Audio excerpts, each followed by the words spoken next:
का आता अभय आणि केवढाचं प्रेम अपूर्ण राहणार? का अभय आणि केवढा आता हे कधी भेटणार नाहीत? कारण की अभयची मागच्या एपिसोडमध्ये तुम्ही बघितलं की अभयच्या आईचा जो मृत्यू झालेला आहे आणि दादाने देखील त्याच्या बायकोला वचन दिलेलं आहे की आपण पुण्याला जाऊ. तर काय होणार पुढं याबद्दल आपण आजच्या व्हिडिओमध्ये डिस्कस करू. बघा मित्रांनो, अभयची आई जर का वारली असेल तर प्रेमामध्ये का दुरावा येऊ शकतो का त्यांच्या? तर बघा मित्रांनो, हो, कारण की खूप सारे ट्विस्ट अँड टर्न्स या एपिसोडमध्ये समोरच्या एपिसोडमध्ये आपल्याला पाहायला मिळू शकतात. का होऊ शकते? जर का अभय पुण्याला चालला गेला दादासोबत तर त्याचं प्रेम अपूर्ण राहू शकते आणि अपूर्ण राहिलेल्या प्रेममुळे होऊ शकते की हे वेबसिरीज इथंच बंद पडा. काय हे वेबसिरीज इथंच बंद पडणार?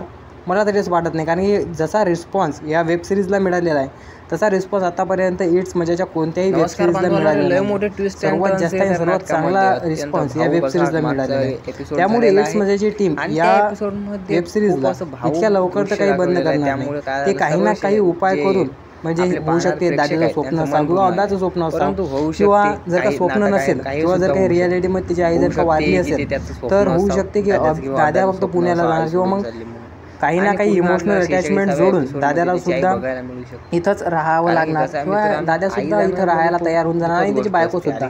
तर थोडंसं दुःखाचं वातावरण निर्माण होणार, परंतु यातच खऱ्या प्रेमाची त्यांच्या परीक्षा देखील होणार. कारण की अभय आता शाळेत सुद्धा जायला पण मागे पुढे करणार. कारण काही का होईना, परंतु आई गेल्यानंतर शाळेमध्ये जाणं हे अभ्यासाठी थोडं तरी अवघड जाणार. तो काही दिवस तरी शाळेत जाणार नाही, त्यामुळे केवढाला त्याची चिंता होणार. आणि शाळेत जर का त्याचे काही मित्र गेले तर तिथं त्याची बातमी तर कळणारच की अभयची. त्यामुळे तिचा सुद्धा जीव तळमळणार की आपण अभयाला भेटायला जावं, परंतु ते भेटायला येऊ शकणार नाही. आणि होऊ शकते अशातच की त्यांचं जे प्रेम आहे हे उघडात येईल. कारण की एवढी तळमळ जर का झाली तर कोणाच्याही लक्षात येऊ शकते की प्रेम हे काय, ह्या दोघांचं एकमेकांवर प्रेम आहे. तर काय ट्विस्ट अँड टर्न्स आपल्याला पाहायला मिळतात इट्स मजाच्या यूट्यूब चॅनलवरती हे तर आता पुढील व्हिडिओमध्येच समजणार. जर का तुम्ही आपल्या चॅनलवरती नवीन असाल चॅनल सबस्क्राईब करून ठेवा, कारण की तुम्हाला या वेबसिरीजच्या रिलेटेड नवीन अपडेट मी आपल्या चॅनलवर देत राहतो.